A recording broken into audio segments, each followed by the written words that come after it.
Bombastic, blonde, one of Brexit's big backers, Alexander Boris Johnson is known simply as Boris to the British public. Sometimes called a Marmite politician, you either love him or you hate him.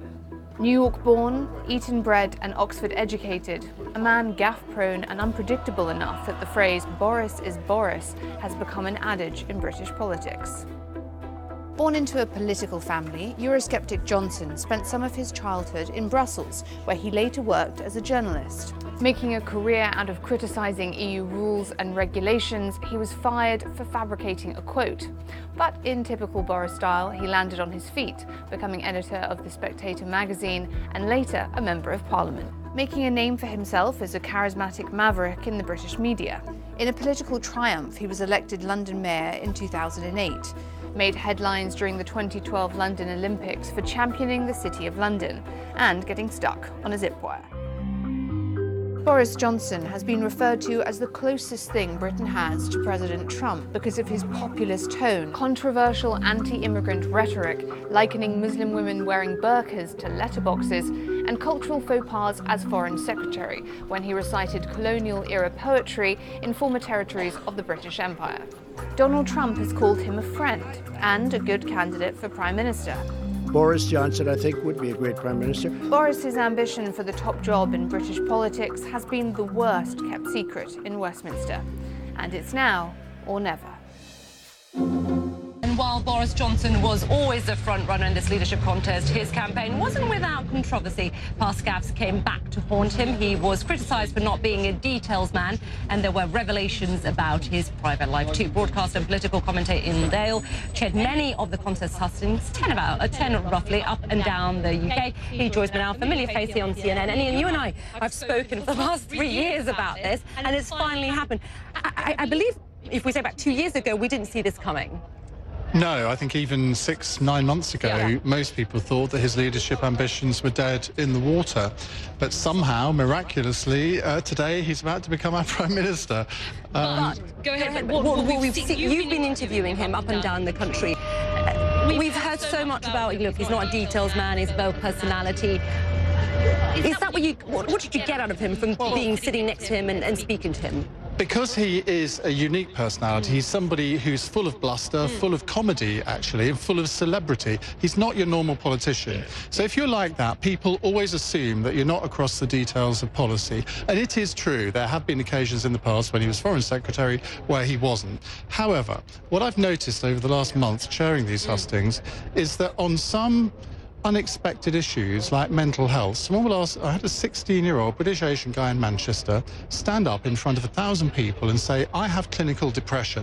What are you going to do for the mental health services so I can get better? And I did think to myself, because often I put myself in their position and sort of think, how would I answer that? And he gave the most brilliant answer. It was incredibly detailed, and I don't know if he's got any specialist knowledge in that area, but it was really impressive. And there were other instances on climate change, for example. The last question that was put to him by an audience member in the London hustings, 4,500 people, an 8-year-old child.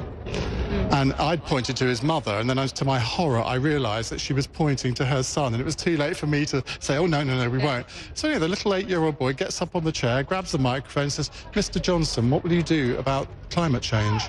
And again, he gave a very detailed answer. Now, his girlfriend is a bit of an environmentalist, and maybe she's indoctrinated him on that, I don't know.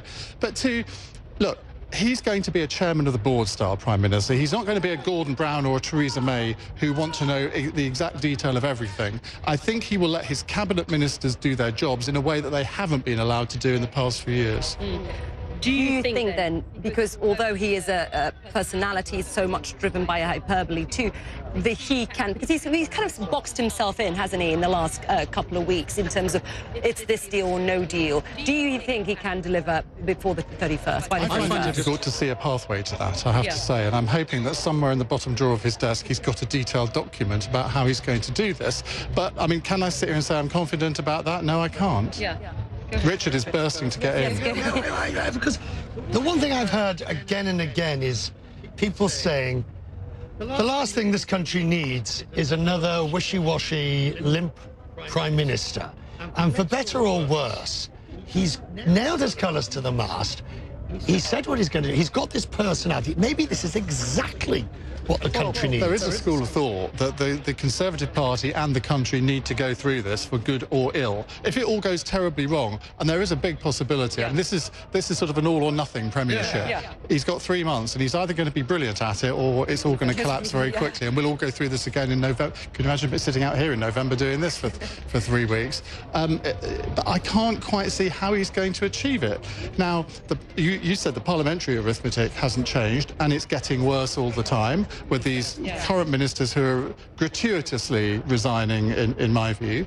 And then you've also got the Brecon and Radnor by-election next week. That will reduce the majority by another seat.